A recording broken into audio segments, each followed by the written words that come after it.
Hey everybody, it's Triple L coming and talk about One Piece chapter 1013. Wow, it's been quite a quite a ride. Last time we had the wonderful thing that was Big Mom getting involved, and now this week we see clouds eating clouds. I can say I've never seen clouds eating clouds, but it's happened.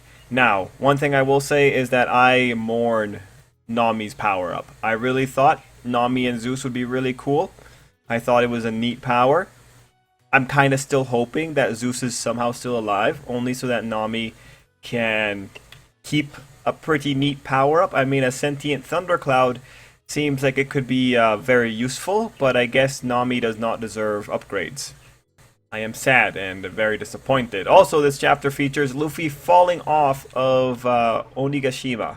Now, personally, for me, I think this is good because Luffy's going to come back, so it's like whatever. The question is who's going to save him, but really, when you think about it, there's a lot of mechanisms at play here that could work. For instance, Momo could turn into a dragon and go down and get him. Many of the flying users could go down and get him if they saw. Momo has the ability to hear his voice, so he could probably figure it out. The mink can make a giant human rope and grab him. Law's crew, who are still in the submarine, could grab him. Jinbei could burst out of a wall all of a sudden and grab him. I am not. Sanji could also go out there and grab him because Sanji's better at observation hockey. A mermaid can show up and grab Luffy. Like, there's just so much, right? There's so many options. That's why the Vinsmoke can show up too and grab him. I'm not all that concerned. Now, I think this is really good because we need Luffy to not be fighting in order to get the other fights. I want to see Jinbei fight. I want to see Frankie fight. Heck, if you're going to give Robin, I want to see Robin fight, right? The thing is, those fights are not going to happen after Luffy wins the fight. That's why it's important that you separate Luffy now, because this is the time where everyone else gets to have their moment to shine. And I want to see those moments. That's why when you see Luffy going down there, it's one of the best things that could happen for every other character. Because again, it's guaranteed Luffy's going to come back. Luffy loses a lot to his villains until he finally wins. I think the best example would probably be with Crocodile or something like that, where this last happened. But yeah, no, losses to Luffy are just an opportunity to grow. So I'm ultimately not that concerned. I was more interested, honestly, in Kaido's reaction to it. Like, he seemed like he was about to cry for believing in Luffy too much. But, you know, that's pretty consistent with what Kaido's about. Kaido cries pretty easily, too. We've seen this before when he was drunk. But anyway, yeah, let's talk about the chapter proper. I'll just kind of go through the pages and see if there's any little notes that I think are worthwhile. So pages 2 and 3 are pretty much Nami deciding she's going to deal with Ulti. She uses Tornado Tempo and Ulti disappears. That's okay. Pages 4 to 5 is where Nami's about to get busted, and then Big Mom comes in with her attack. Now, from what I saw in the fan translations, Mazer Cannon is an attack from the Godzilla series. So that's pretty interesting. And then when you look at it, I thought it was kind of interesting how when you look at the art for it, Napoleon begins as the middle part of that attack, but then by the end of it, Napoleon is out of Prometheus's mouth, and it's just Prometheus and Hera. So it's pretty interesting how I wonder how it would be animated. I hope the anime would do a full kind of animation round for it. Anyway, page 6 and 7, we have Ulti fully being down. So honestly, I can't say I expected Ulti to be taken out by Big Mom. That is quite the upset. Am I happy with that? Well, you know, I think it makes a lot more sense than, say, Nami and Usopp taking her down. But I don't know. Now, Nami, maybe I would have liked to see a little bit more from it. But then again, like Nami and Usopp, I don't think really should be challenging captains. Because I don't think that I don't think Nami and Usopp are at captain level. Like, when it comes down to it, in terms of people that could challenge captains, it's really Sanji, Jinbei, and Zoro, obviously. And then you go into your next tier of Straw Hats, that being Brook, Robin, and Frankie. And of those three, Frankie could probably challenge captains because Frankie's kind of proven himself time and time again with how much innovation and technology he has. Robin technically should be able to challenge every captain that doesn't have a devil fruit. She should be able to break everyone's necks, but she never does. And Brook, I would say, maybe Brook shouldn't be challenging captains because his attacks just aren't strong enough. Although they are pretty neat.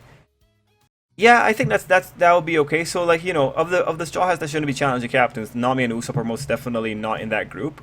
But I'm still sad because that was all Big Mom. But I gotta appreciate Oda for keeping things under control here. After that, we go into the whole anarchy on Big Mom thing with just the two Napoleon and Prometheus kind of gushing over Hera, and then the whole situation with Zeus. Now, I do think Zeus got quite a lot of time in the chapter, and me personally, I don't care about Zeus enough. I only ever saw him as an extension of a really maladjusted person, Big Mom, and you get to see some of Big Mom's maladjustment here. But looking at it here, it was interesting how Zeus kind of just went through the whole gamut of emotions at the beginning, being jealous of the girl showing up, then getting excited for Nami, then Nami saying no, and then him trying to get back on Big Mom's good graces. It was an interesting sequence of stuff. I do feel like Oda likes drawing Zeus because some of these reactions, some of the faces actually looked kind of cute in a really pathetic way. Anyway, after that, you just go into the whole Hera's gonna eat Zeus alive thing, which, pretty brutal until you remember the thunderclouds. And I did like what Big Mom said about Zeus being a soul thief. And it's like, yeah, I guess technically, and I do appreciate that. On that page is also where Big Mom yoinks Tama away. And it's just, that was interesting. I've never thought that saving a child could look quite this concerning. And then on page 11, I'm just looking here. Page 11 was then, I think, the best of the Zeus pages. Overall, when it comes to Zeus's rhetoric here, I like that he gives us the rundown of where he went wrong. I think that was very fair. And I like the general idea that Zeus was saying, I don't want to die thinking that everyone hates me. So that was probably the most well executed thing. Like on the previous pages, what Oda had going for him is the brutality of seeing cloud on cloud carnage. But here, it was just the sincerity of what he was saying. It's like, okay, at the end of the day, Zeus is still very selfish in the sense that he doesn't want to die thinking everyone hates him, right? So he still wants to feel better about himself. But I think that's appropriate given who he is extended from. And then when you have Zeus, charging up, and then you have Big Mom just kind of stopping that and kind of juicing him. I thought that was actually really well done, really anticlimactic, really makes Zeus seem all the more pathetic. And I especially like the futility of Nami trying to give Zeus more power only for Hera to take it, from what I can see here.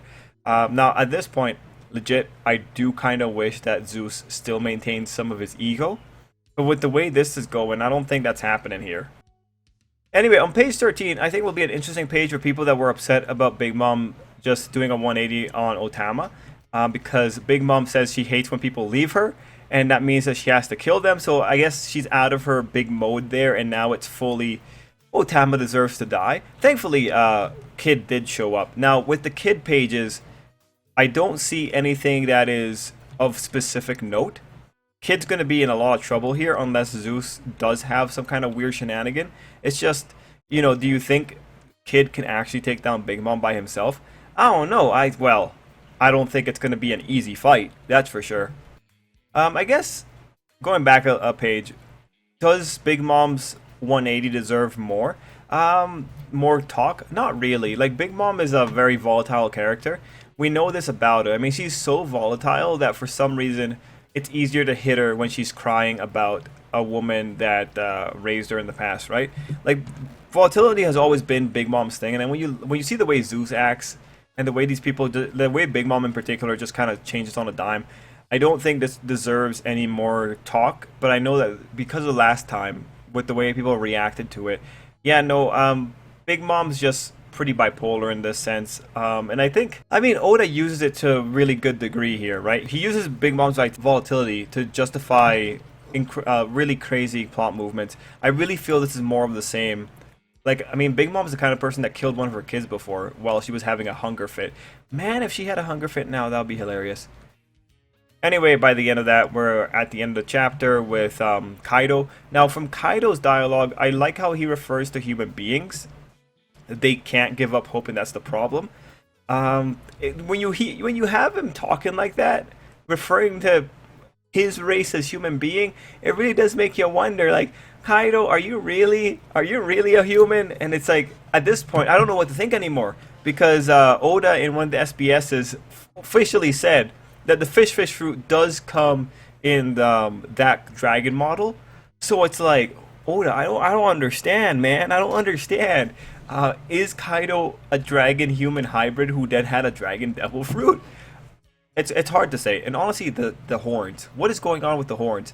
But yeah, no. I found that bit of dialogue so interesting. And again, when you look at this face, it looks like he was about to cry. And I think that's kind of adorable in a really scary way. But he just really likes to fight, right? Anyway, guys, that's it for One Piece chapter 1013. Overall, if this chapter is the final chapter for Ulti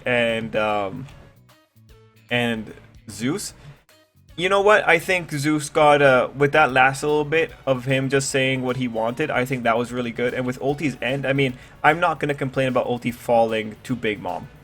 I mean, in terms of all the finishing hits you could have given this girl, Big Mom is pretty good. And then with Luffy falling, I think this is just par for the course. Once everyone else has had their fight, then I can believe that Luffy's going to beat Kaido. But yeah, guys, let me know what you thought down below. I guess the next big thing is, like, who's going to save Luffy? Well, we have many options. And I guess the next question will be, is Yamato going to go up and deal with Kaido? Because Luffy was the one keeping Kaido in check, and now that Kaido is free, he can go and really mess things up. So we really do need someone to keep him in check. Hopefully Yamato will do that. Anyway, everyone, thank you so much for watching, and until next time, I hope you have an absolutely great day.